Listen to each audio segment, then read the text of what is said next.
Todos nós procuramos modelos.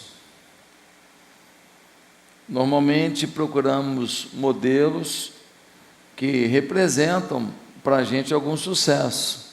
Sucesso financeiro, empresarial, familiar, espiritual. Mas pessoas de influência, pessoas de sucesso financeiro, normalmente saltam aos olhos. Quase todo mundo sabe quem é o mega rico, quem é o mega famoso. Mas a boa pergunta é se nós temos buscado modelos em heróis autênticos, heróis de verdade, gente que nos inspire a viver uma vida do jeito que Deus espera, gente que nos inspire a viver uma vida abençoada, de verdade.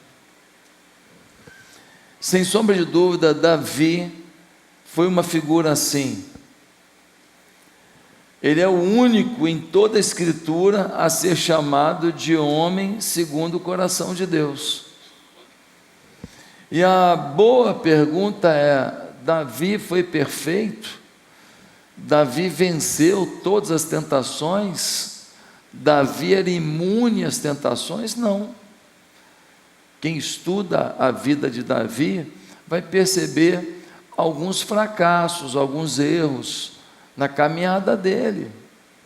Ou seja, alguém que era como você e eu, sujeito a fracassos também, foi chamado de homem segundo o coração de Deus.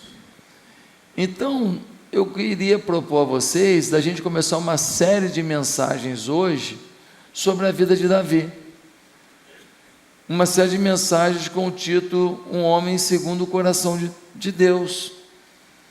E nós vamos olhar a personalidade de Davi, as situações de Davi, os fracassos de Davi, as voltas por cima de Davi, e tentar nos encaixar na vida de Davi para aprender o que ele fez com as dificuldades que a gente também vive, com os fracassos que a gente também tem, com as dores que a gente também tem, para no final da história ainda ser chamado de homem segundo o coração de Deus.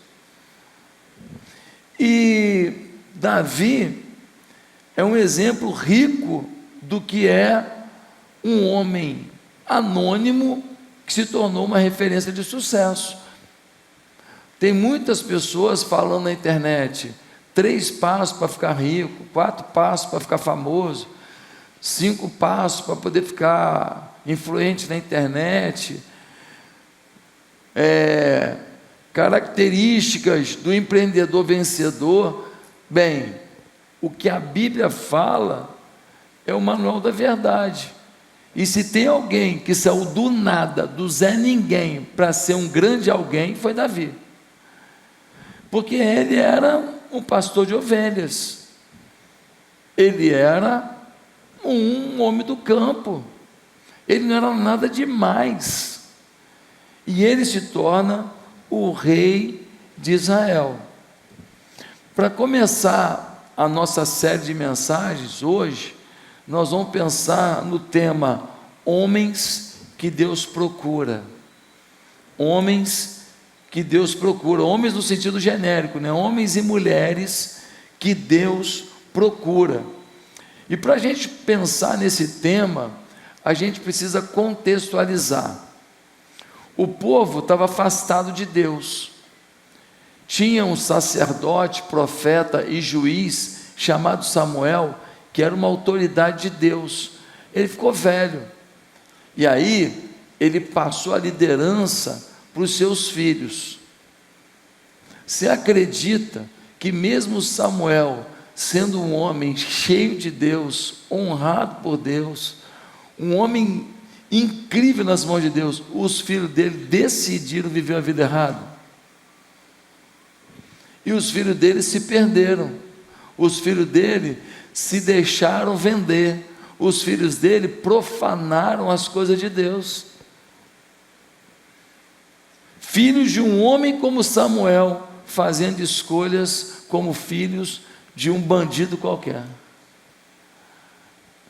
E aí, o povo fica desesperado e fala com Deus: Deus, nos dá um rei. Todo o povo tem um rei e a gente não tem um rei, dá um rei para a gente. Aí Deus fala: vocês querem um rei? Vão ter um rei. Tá bom. E então Deus escolhe um homem chamado Saul. Saul era um cara boa pinta, era um cara fortão, bonitão, um cara com cara de rei. O povo ficou feliz na vida. Olha o nosso rei. Pensa num rei. Nós estamos felizes na vida. Nós conseguimos um rei mais cara de rei do que os reis dos outros. Então nós somos agora abençoados. Só que o Saul não soube lidar com a oportunidade. Ei, presta atenção. Tem coisa que Deus não te deu até hoje, porque você não vai saber lidar com a oportunidade.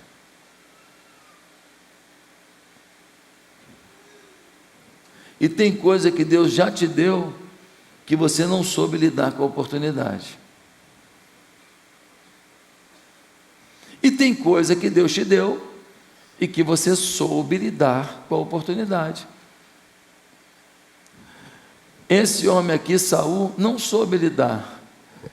E aí, no primeiro livro de Samuel, no capítulo 13, abra sua Bíblia, primeiro livro de Samuel 13, versículo 13,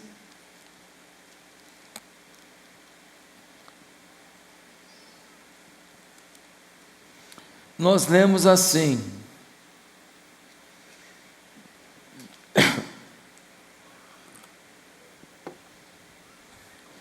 disse Samuel: você agiu como tolo, desobedecendo ao mandamento que o Senhor, o seu Deus, lhe deu. Se você tivesse obedecido, ele teria estabelecido para sempre o seu reinado sobre Israel. Mas agora o seu reinado não permanecerá. O Senhor procurou um homem segundo o seu coração e o designou líder de seu povo, pois você não obedeceu ao mandamento do Senhor. Deus manda um recado para Samuel através do profeta, um recado para Saul através do profeta Samuel. E qual é o recado? Aqui Saul perdeu, teve a chance de ser rei de Israel. Tivesse obedecido a Deus, ia ficar aí geral, ia se manter, ia passar para o teu filho, para o teu neto, mas porque você não aproveitou a oportunidade, perdeu. Aí vem a palavra-chave para a nossa mensagem. Aí diz assim: Deus procurou alguém segundo o seu coração. Gente, este é o grande detalhe. O grande detalhe que está aqui em primeiro livro de Samuel 13 é que Deus procura pessoas. Pastor, não entendi. Deus vem com o seu radar procurando pessoas que tenham o coração disponível para receber as promessas, as incumbências, o poder, a unção para as missões que ele tem. E ele vem com o seu radar, achou. O seu radar vem e quando detecta, então Deus procura, seleciona essa pessoa e fala: vou te dar condições de fazer alguma coisa que você nunca imaginou.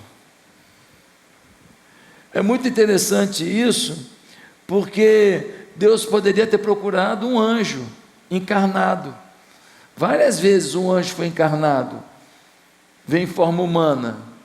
Deus poderia ter procurado o homem perfeito, mas não, procurou alguém imperfeito. E detalhe, Deus achou um homem que estava lá no campo arrancando carrapato, dando água para bicho, dando comida para bicho, jogando pedra em raposa para não comer os bichinhos do pai dele.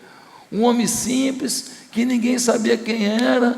E talvez você diga: ah, Deus está procurando alguém com um currículo, alguém com a faculdade tal, alguém que fala inglês fluente, alguém que já morou fora, alguém que teve uma escola boa, alguém que fala muito bonito, alguém que isso, alguém que aquilo. Ei, Deus procurou alguém de uma função muito simples. Então você quer: ah, eu sou só pedreiro, ah, eu sou só cozinheiro, ah, eu sou... Cara, conversa. Porque Deus não olhou o currículo, Deus olhou o coração. O currículo ajuda, o preparo ajuda. Tem tarefas que o seu preparo vai ajudar, mas o que Deus coloca no radar dele é o seu coração.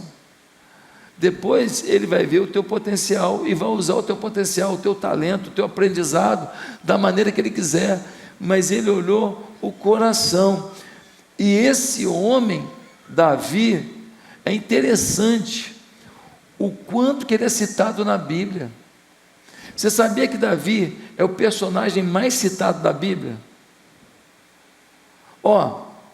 Só para você ter ideia, Abraão foi citado em 14 capítulos, José também 14, Jacó em 11 capítulos, Elias em 10 capítulos da Bíblia. Davi foi citado em 66 capítulos, fora no Novo Testamento 59 citações sobre ele. Esse homem, por 2 vezes, é chamado de homem segundo o coração de Deus. Então, Deus procurou alguém que tinha algumas coisas que ele procura. Que coisas são essas? Vamos saber? Primeiro, Deus procura homens com espiritualidade profunda. Sabe, muitos de nós temos uma espiritualidade rasa. Nossa vida em Deus é rasa. Nós sabemos muitas coisas da Bíblia, muitos versículos, histórias bíblicas, mas nossas relações com Deus são rasas. Diz o texto que o Senhor procurou alguém segundo o seu coração, ou seja, alguém que vivia uma vida de harmonia com o Senhor. O que é importante para Ele, para o Senhor, é que você viva uma vida de obediência, uma vida de sintonia, uma vida de harmonia com Ele. E aí, no capítulo 16 de 2 Crônicas, diz assim, versículo 9: porque quanto ao Senhor, seus olhos passam por toda a terra, para mostrar-se forte para com aqueles cujo coração é totalmente dele. Repete comigo: totalmente. O Senhor passa o seu radar por toda a terra, procurando aqueles que o coração é totalmente dele. Você sabe o que quer dizer essa palavra no hebraico?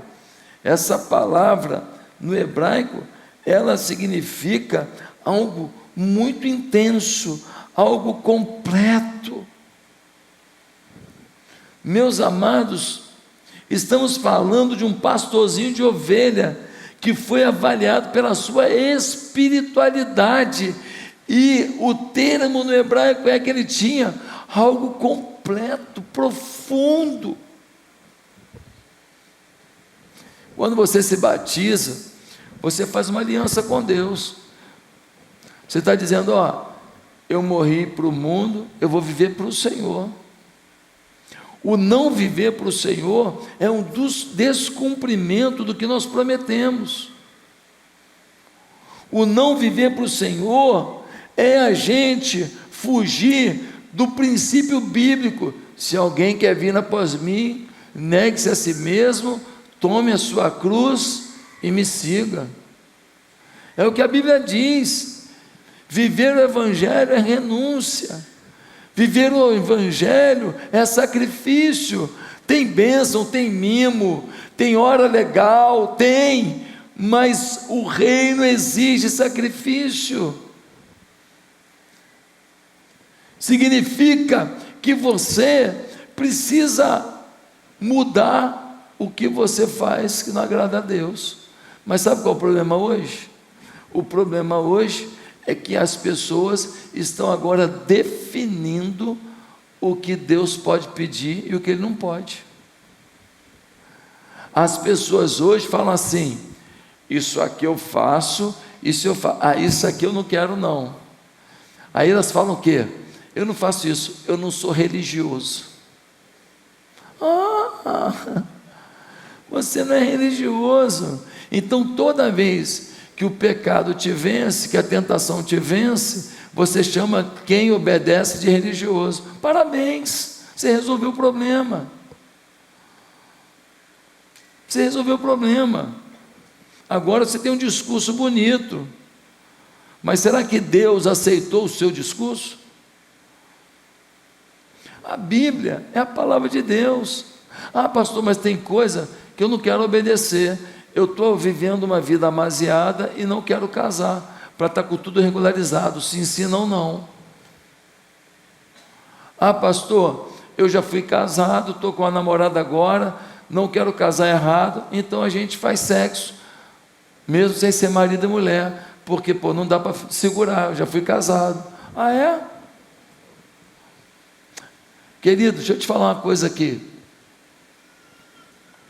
Para ter cura no final, muitas vezes você tem que fazer coisas que não te agradam.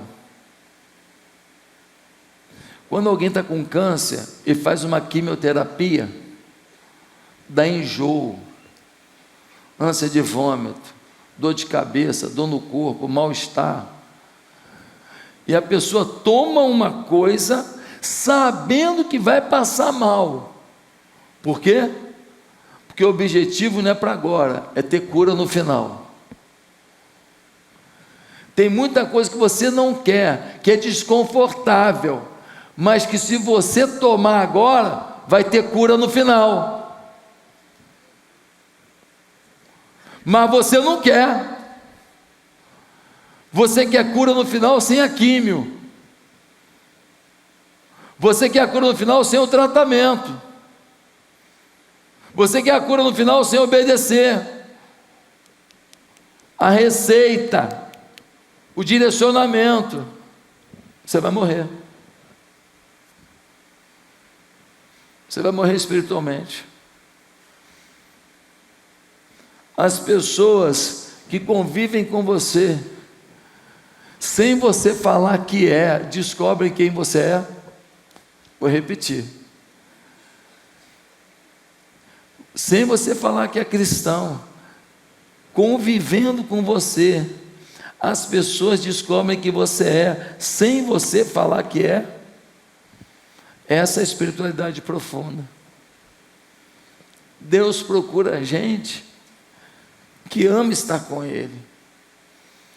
Deus procura a gente que ama andar com Ele. Em segundo lugar, Deus procura homens e mulheres com humildade profunda. Sabe, às vezes a gente tem uma humildade muito relativa, muito de momento. Não, não, você primeiro. Não, não, o bife maior para você. Não, não, quem sou eu? Quem sou eu perto de você? Mas é uma humildade de conveniência. É uma humildade que a gente quer que as pessoas até percebam. É uma humildade que vende uma aparência. Não, não faço questão. Não, não, não. Não, não. Não, deixa que eu pago. Eu pago. E a gente faz aquilo porque às vezes aquilo nos dá uma certa visibilidade. Eu não estou falando de uma humildade de momento, eu estou falando de uma humildade profunda. Vamos lá. O Davi, ele era pastorzinho de ovelha. O Samuel chegou na casa dele, primeiro livro de Samuel, capítulo 16. Eu não vou ler a história toda agora.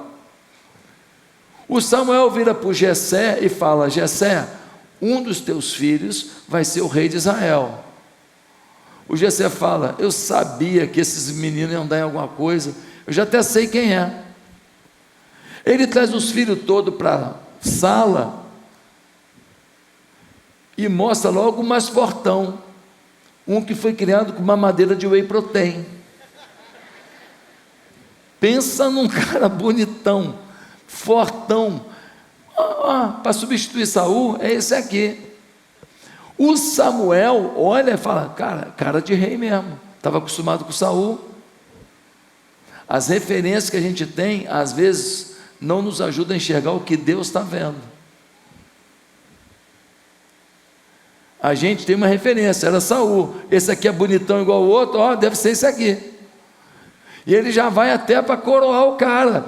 E aí Deus fala no ouvido dele assim: Samuel, Deus não vê como o homem vê, seu prego, por minha conta. Você está de bobeira. Você que vai julgar quem é agora o escolhido, quem julga sou eu. Quem está entendendo? Eu não vejo como você não, Samuel. Você é limitado, eu tenho a visão plena do coração. Aí o Jessé apresenta o segundo, o terceiro, nenhum deles prestou. O Samuel fica confuso, vira para o Jessé e fala: Jessé, não tem outro filho não? Ele falou: tenho, o caçulinha, molequinho, bonitinho, ruivinho, está lá cuidando dos bichos lá, nem trouxe, que esse aí é o pior de todos, nem trouxe.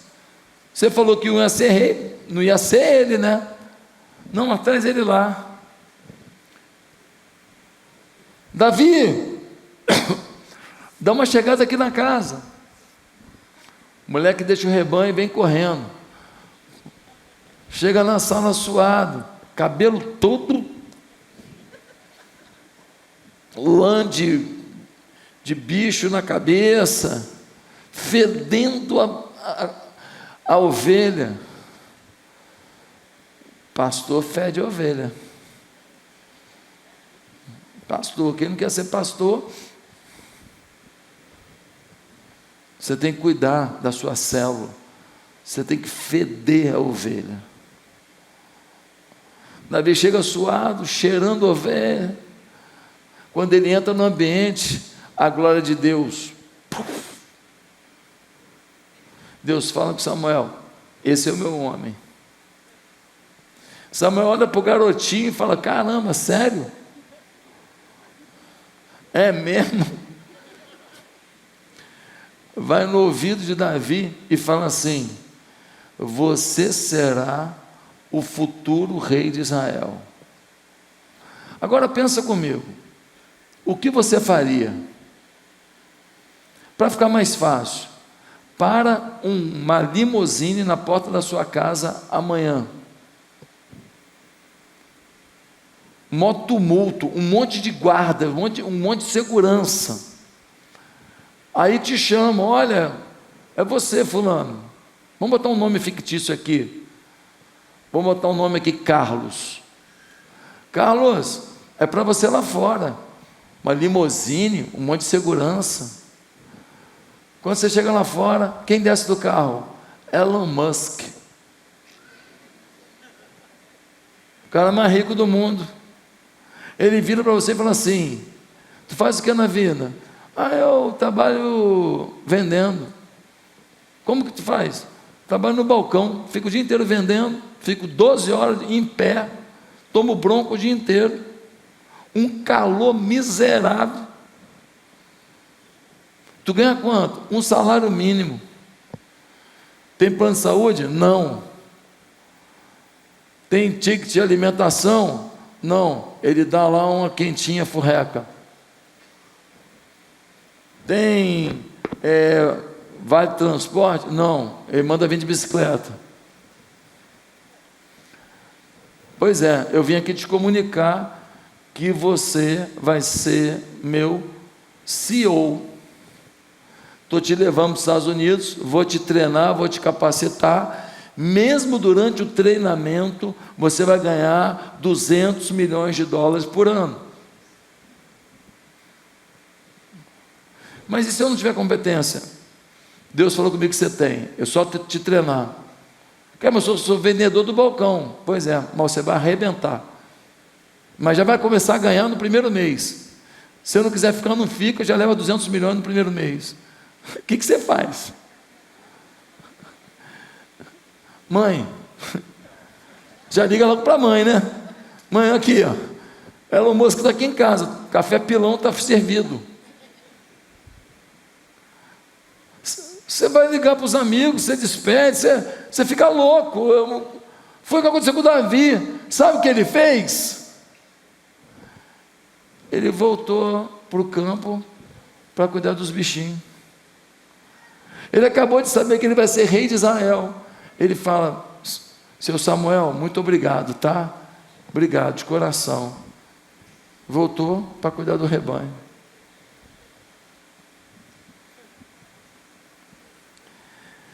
Um tempo depois, o Saul, o rei perturbado, tinha TPM, o Saul.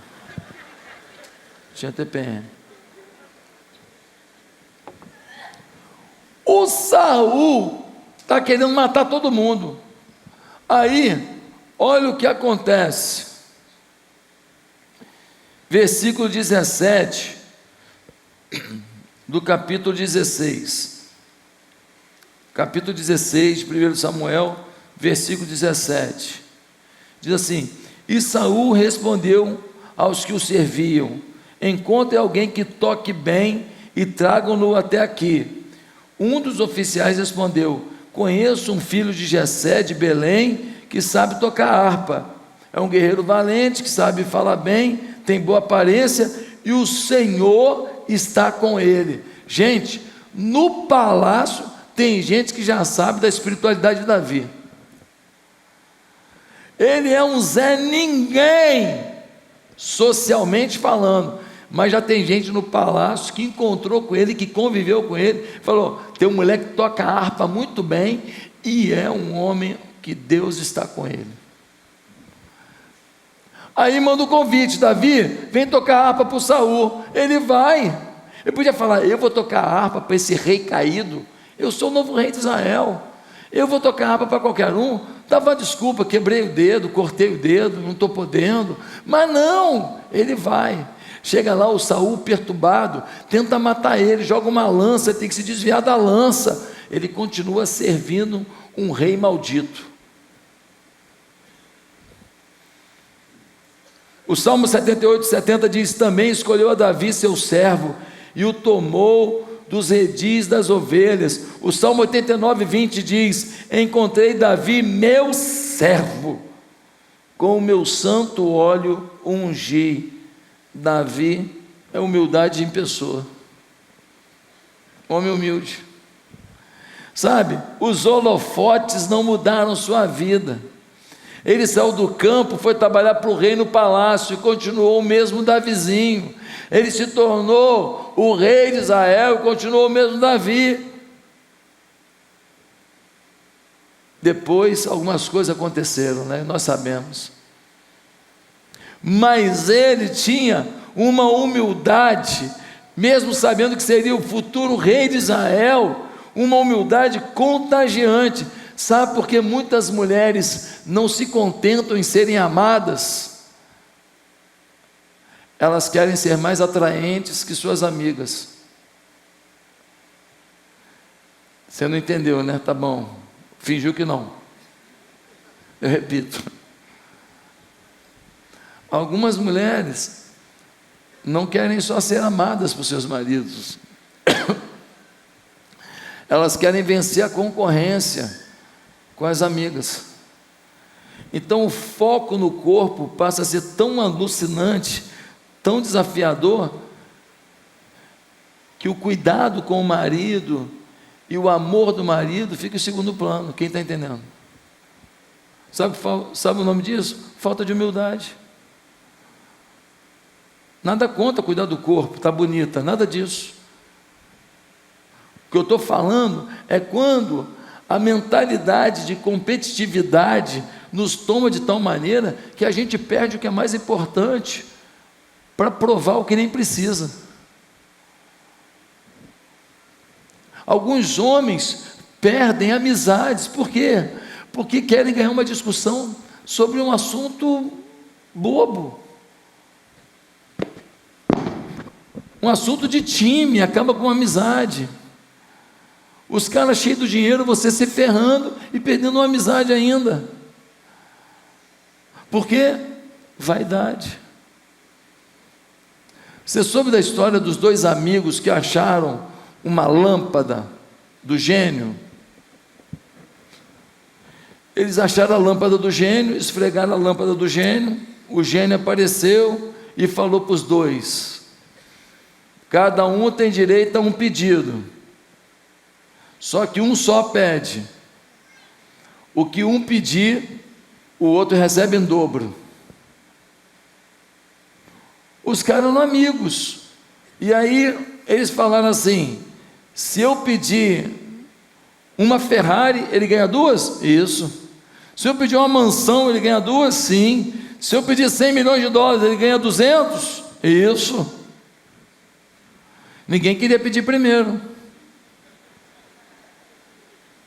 Depois de meia hora, o gênio falou: tem que botar para a lâmpada. Vamos lá, tem que pedir, o outro vai receber em dobro. Aí um finalmente pediu: seu gênio, eu quero ficar cego de um olho.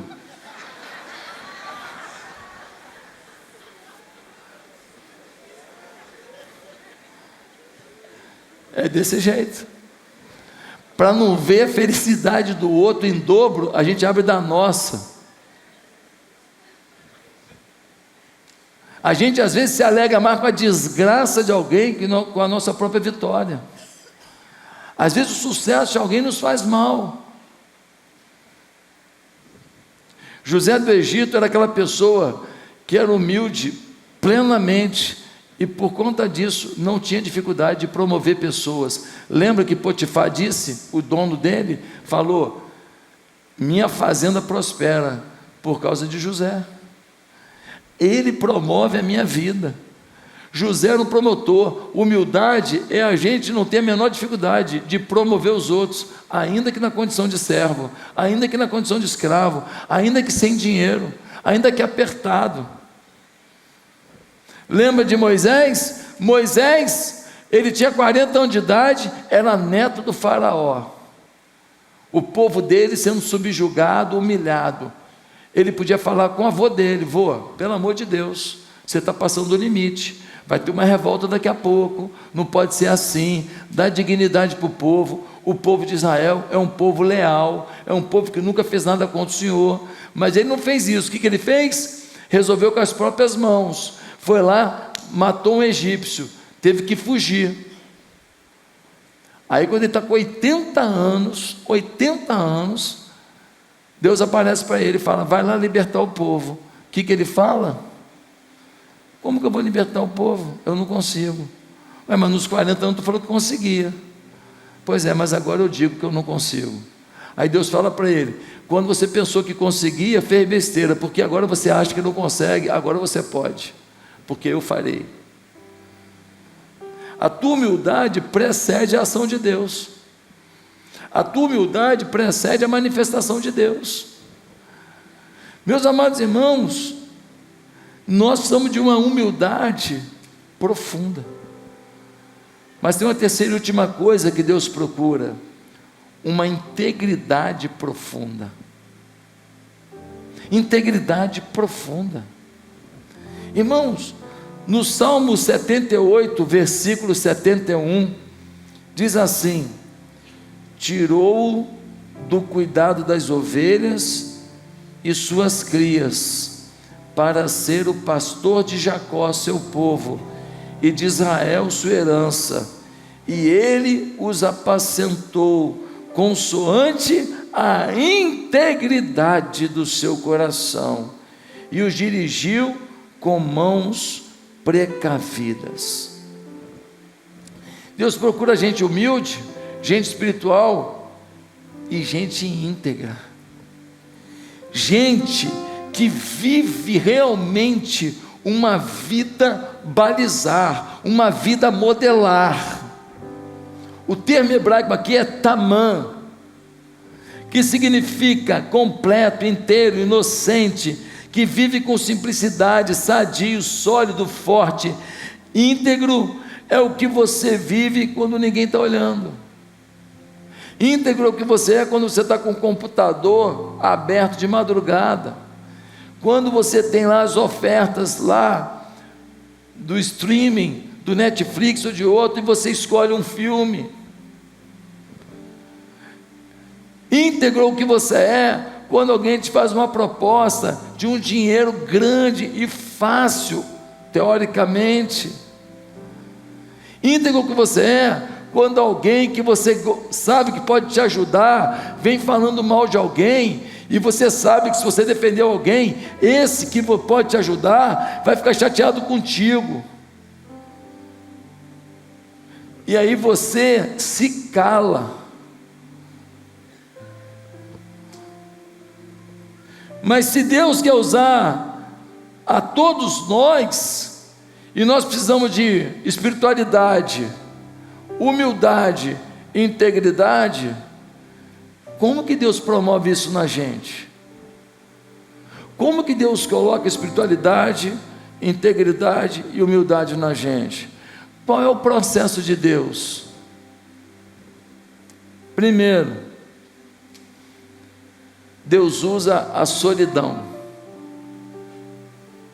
Davi ficava cuidando dos animais a madrugada inteira, debaixo das estrelas e da lua. Ele tinha um tempo para pensar na sua vida e sua história. Não era exatamente uma solidão, não era um abandono porque ele errou e ninguém quer falar com ele. Aquele momento era de solitude, era um tempo em que ele não estava sozinho, na verdade ele estava com ele mesmo. Ele estava entrando dentro de si e se perguntando: quem eu sou? Como eu trato as pessoas, como eu trato a minha esposa, como eu trato meus filhos, como eu trato meu pai. Que crente sou eu? Que vida que eu levo? Onde eu agrado a Deus e onde eu desagrado a Deus? Ele tinha um tempo ali, às vezes com o vento batendo, às vezes um sereno frio, e Davi ali enrolado em alguns cobertores, olhando as ovelhas. Ele tinha um tempo para ele com Deus. Sabe, faz falta a solitude. Infelizmente, dificilmente escolheremos a solitude com Deus, e às vezes a vida nos coloca em situações não de solitude desejada, mas de solidão indesejada, para que pensemos qual o sentido da nossa vida e onde estamos diante do amor de Deus. Qual o tempo que você já tirou para você pensar em você, na sua vida, na sua relação com Deus, no seu futuro, no que você espera? Muitas pessoas vivem tão agitados, fazem isso, aquilo, para não ter um tempo sozinho consigo mesmo. Não querem olhar para si mesmos. Mas Deus às vezes nos leva por uma solidão. Muitas vezes você fala, não posso parar, não posso parar. Aí tu fica doente. Aí tu fica num quarto de hospital. Aí tem uma hora que não tem ninguém lá. Aí tu fica olhando para as paredes. Aí você aprende a pensar em você. Deus às vezes te leva para a solitude, porque você não sabe fazer esse caminho sozinho. A segunda coisa que Deus faz, usa para a gente aprender simplicidade, humildade, integridade, humildade, espiritualidade, são as tarefas fáceis da vida. Tarefas fáceis da vida nos ajudam muitas vezes a compreender o valor da humildade. Ele não era conhecido por ninguém, visto que fazia algo simples, rotineiro, mas Davi fez com excelência o seu pouco. Ele cuidava das ovelhas muito bem, a harpa ele tocava muito bem, e no palácio falaram, tem um rapaz que toca muito. O Davi, ele era fiel no pouco. Ele tocava bem a harpa para ele mesmo, não tinha ninguém para ouvir. Ele tocava a harpa para ele mesmo, não tinha uma corte para ouvir. Um dia o rei foi ouvir. Quem não é fiel no pouco não vai ser fiel no muito. As tarefas fáceis da vida que você despreza, porque tem gente que fala assim, se eu fosse o chefe, se eu fosse o líder, aí eu ia fazer. Não, você nunca vai ser o líder, porque você não tem coração para isso. Primeiro você muda o coração, primeiro você age com simplicidade e humildade, depois você vai estar preparado para ajudar pessoas a crescer, enquanto você lidera. Eu conheci um rapaz em Recife. Esse rapaz, ele queria ser pastor, não tinha dinheiro, família pobre, já tinha casado. O que ele fazia? Ele ia às 4 da manhã na central de distribuição de alimento, a SEDAI daqui, SEDAI não, a SEASA daqui do Rio de Janeiro, tem uma lá em Recife. Ele ia lá, comprava as caixas de fruta, pegava as caixas de fruta, botava lá no local, perto do sinal onde ele ia vender, e ia para a escola. Chegava no seminário 7h30 da manhã, assistia a aula, saía de lá, meio-dia, ele chegava no sinal, onde ele ia vender fruta, ficava vendendo fruta o dia inteiro, para pagar o seminário e para se sustentar. Um dia, o reitor do seminário passou no sinal, ele foi vender fruta. O reitor do seminário falou assim, você não é o fulano? Ele, sem graça sou. Ué, o que você está fazendo um bico hoje? Não, é assim que eu vivo. Aquele reitor começou a ajudar aquele rapaz, vendo a dificuldade dele, acordando 4 horas da manhã, para poder estar 7h30 na escola, já com as frutas compradas. Aquele menino se formou no seminário, se tornou um grande pastor, estava pastoreando uma belíssima igreja, porque ele foi fiel no pouco. Quem é fiel vendendo fruta, um dia prega para a multidão. Em último lugar, o que Deus usa para levar a gente à espiritualidade e humildade? Deus usa das dificuldades. Teve um dia que Davi queria enfrentar Golias. O Saul era o rei e falou, você não tem condição. Olha a resposta dele. Ele vai dizer assim, 1 Samuel 17, versículo 34, teu servo apacentava as ovelhas de seu pai, quando veio um leão ou um urso e tomou um cordeiro do rebanho, eu saí após ele e o feri e livrei o cordeiro da sua boca, levantando-se ele contra mim, agarrei-o pela barba e o feri e o matei. Quando a gente fala de Davi cuidando de animal, fica parecendo que ele fica ali que nem um bobo o dia inteiro, só pega o rebanho, vem para cá, bebe água aqui e come. Ou então ficava ensinando os carneirinhos a andar de 2 patinhas só. Mas não, teve um momento que um urso ameaçou o rebanho que o pai confiou a ele. Teve um momento que um leão ameaçou o rebanho que o pai confiou a ele. Ele foi para cima da fera.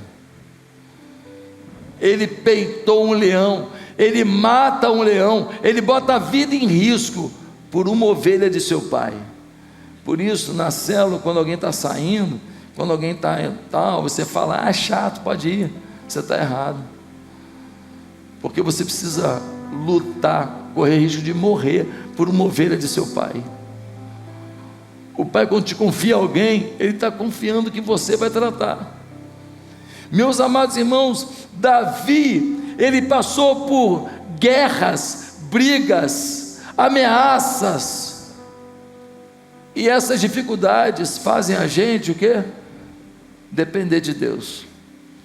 Se a sua vida fosse o dinheiro que você ganha, as vitórias que você tem, os milagres que você vive, as portas que se abrem para você, deixa eu te falar, dificilmente você dependeria de Deus. São as dores da vida que mantêm a gente no eixo. Eu não queria dor nenhuma na minha vida, não. Você quer? Mas infelizmente são as dores que fazem a gente dizer: sozinho não dá. São as dores que fazem a gente entender que tem coisa que sozinho a gente não vai conseguir. Tem coisa na vida da gente, na vida do pai, da mãe, do filho, da filha, da neta, do neto, que só Deus. O tempo está passando e a gente sofre. Essas dificuldades fazem a gente não ficar besta com os sucessos que a gente tem, e faz a gente reconhecer que toda vitória deve ser reportada ao Senhor, e o coração humilde não pode ser negociado.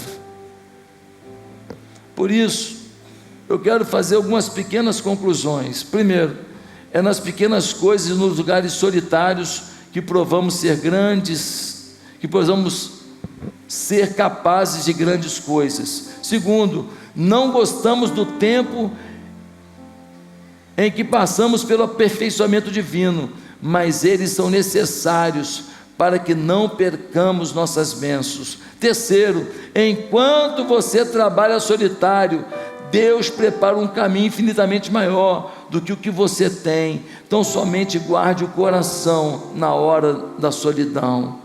Quarto, não se abata com o desprezo dos homens. Deus é que te honra. Davi foi desprezado pelos seus irmãos, pelo próprio pai, ninguém acreditou nele, mas Deus o selecionou. Quinto e último, não se encante com os elogios e reconhecimentos dos homens. Diz, versículo 7 de 1 Samuel, vai dizer que o Senhor não vê como vê o homem. O homem exterior vê o exterior, o Deus que entra na nossa vida vê o nosso interior.